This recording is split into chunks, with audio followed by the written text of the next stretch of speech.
Hello, everybody, and welcome to another episode of Raid Shadow Legends. I'm your host, Ragin, and today we're going to be talking about five rare champions that I think you should give a try.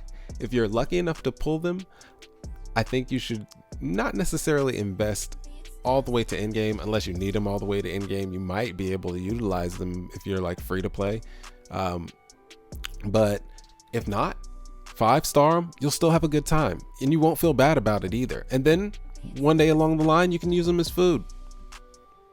So it's a win-win, and you don't have to invest a bunch of books or anything like that in them. You'll get full utility out of them just by them being them. So without further ado, let me get into my account here. Ooh, they're trying to entice me. Oh my goodness, and their HP percentage. Okay, let's do it. You never know what you're gonna get from the marketplace. You never know. Like, it's always just some Russian roulette type stuff. I go personally for the crystals, for the shards, but you know. Oh my gosh. Okay, so where are we at? Oh yeah, 5 champions that I'm thinking, you know, you should really look into. You should really give a try. You should really take a peek at. This one is my personal favorite. This guy here, Mykolas.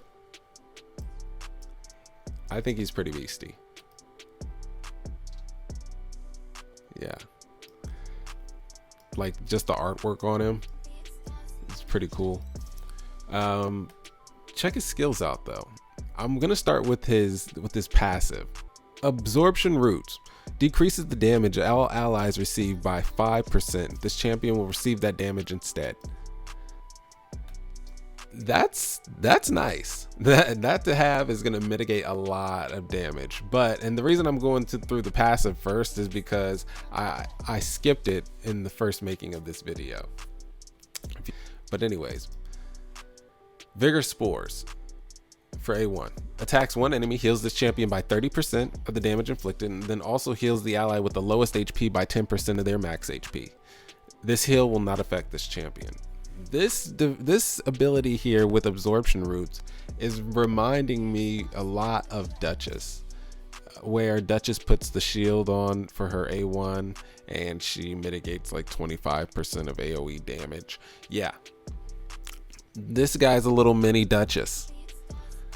For his A2, places a shield buff on this champion for 2 turns equal to 20% of his max HP, then places a 25% ally protection buff on all allies except himself for 2 turns. He's also going to heal all the allies except himself for 10% of their max HP. So that was a heal.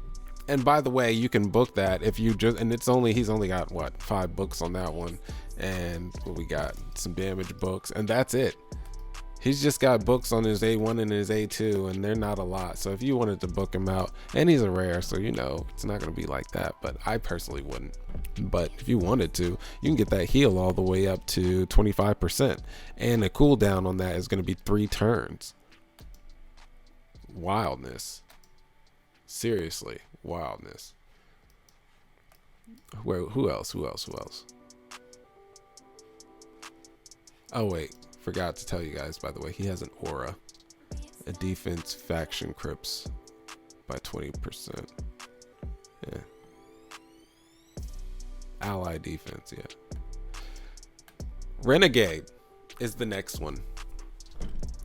Renegade is the next person on my list because I recently found out about her, and there's a champion that a lot of people may be familiar with, Prince Kymar, that he decreases the cooldown on your champion's skills. Well, Renegade is a baby Kymar.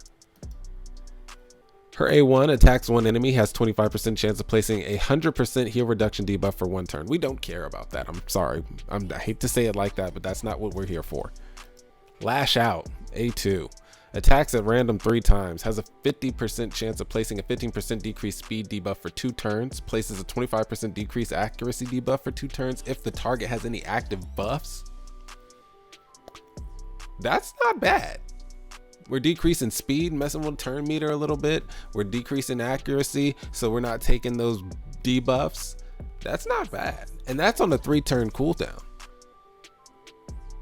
And you can book it. I remember though, you don't have to book these champions. I use her sometimes, and I have 1 book in her. And honestly, you can book these champions because they're rares. You're probably going to end up with duplicates for real. But who am I? I'm just a regular guy.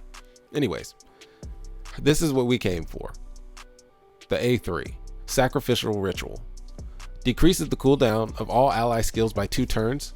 This skill does not affect this champion or other champions with this skill. So we can't be stacking a bunch of renegades on the team thinking we're just going to go running through all the content like we're just some type of champion juggernaut. No. Sorry. This champion will receive damage equal to 30% of their max HP. This will happen even if it kills this champion. And the damage is based off of HP. We can just go ahead and load her up with HP if you want. And then she can just do a bunch of damage on Sacrificial Ritual because that's all we really want. And I wouldn't put speed on her because I want her to go last. I want her to use that A3 after everybody's went so that I can get all those skills back faster. So I don't want her to be very quick. But yeah, Renegade, I've heard she's being used in game. So I don't know. Might want to give her a look. Maybe. Next up on the list, Ogryn Jailer. My personal, unprofessional pick. The reason I use Ogryn Jailer, and I mean, you don't have to, if he's not you don't gotta. This is just my recommendation for what I've been struggling with in the game, and I'm not even far along, but I want you guys to grow with me. I want to grow with you guys. Lockdown, this is A1. Attacks one enemy, has a 40% chance of removing 1 random buff from the target. I use him in the Magic Keep. That's where I use him because of that and his A2. I think even his A3. Yeah, even his A3. I mean, he's just all around for Magic Keep. That's what I'm getting at here. Magic Keep. She's hard. I don't care. I'll say it. I don't like it. But Ogryn Jailer definitely makes it a lot easier. Attacks one enemy, has a 40% chance of removing 1 random buff from the target. Yeah, do that. A2, Confiscate. Attacks one enemy, has a 40% chance of stealing 2 random buffs from the target. Places an extra hit if any buffs are stolen. So he's now gonna. So he was just removing them. Now he's just gonna take them. 2 of them. He removed 1, took 2. You're gone. That's 3 buffs gone. A3, Reprisal. Attacks one enemy, damage increases by 20% if the target has no active buffs. We just took all the buffs. So yeah, you're gonna get the extra 20%. You can put that on a 4-turn cooldown. You can put the Confiscate on a 3-turn cooldown. You're taking her buffs every 3 turns. Maybe load him up with some speed. Maybe put what is that, a Relentless set on him? Yeah, that's what I would do. I haven't done it, but yeah. I'm gonna have to do that now that I'm reading this kit to you guys.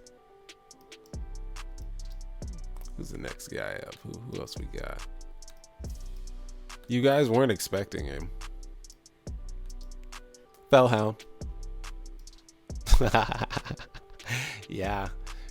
Fellhound only because he's a campaign farmer. Apparently he's a beast. So yeah, you can take him to end game and use him to farm brutal 12-3, I think is what you want if you want the monies. I'm just saying. But that's why he's in, my list here. Where are we at? We did Mykolas, Fellhound. Where else? Ogryn Jailer. Yeah, we're good. We're moving along. This one I'm kind of wanting to do on the fly. Painkeeper. Painkeeper did change my account. I think I'm going to end up using her as food, but She does what Renegade kind of does, and she has a big heal. A1, unflagging advance. Attacks one enemy 2 times, fills this champion's turn meter by 10%. And like I said, okay, yeah, I booked him. I booked her out. I'm not ashamed. Oh, she had so much utility early in the game. Like, man, she put me on another level. Fill this champion's turn meter. Oh, sorry. A1. Attacks one enemy 2 times, fills this champion's turn meter by 10%. That's unflagging advance. We hop over to the A2, spectacular sweep. Attacks all enemies, then heals all allies by 15% of this champion's max HP. Yeah, and I booked it out. 4-turn cooldown. But the beauty of it though, look at the heals. 15, 20, 25, 35, 50. Is that 50%? What? I'm sucking math. I'm sorry, guys, but that looks like it's a 50% heal. By 50% of this max, what? Jeez, Belize. And then she has a crazy amount of HP. So yeah, when she heals, when she does that move, it's low key a nuke. Low key a nuke, and she's healing the team like crazy, healing them like crazy. But that concludes my list of rares that I think you should really give them a fair go. I tried to be as original as I could. I feel like there was another one that I wanted. I'm sure I'll come back. I'll probably do a whole guide on them. If you guys want to see me use them in the arena or anywhere else in the game, just leave a comment. I'll be more than happy to, demonstrate their capabilities. Sorry about that. Oh God. Alrighty. But anyways, thank you very much for watching. It's been a pleasure. I hope you guys have a safe and blessed day. And like, subscribe, and share this video if you like what you see. Maybe your friends will like it. You never know. Maybe. Peace out.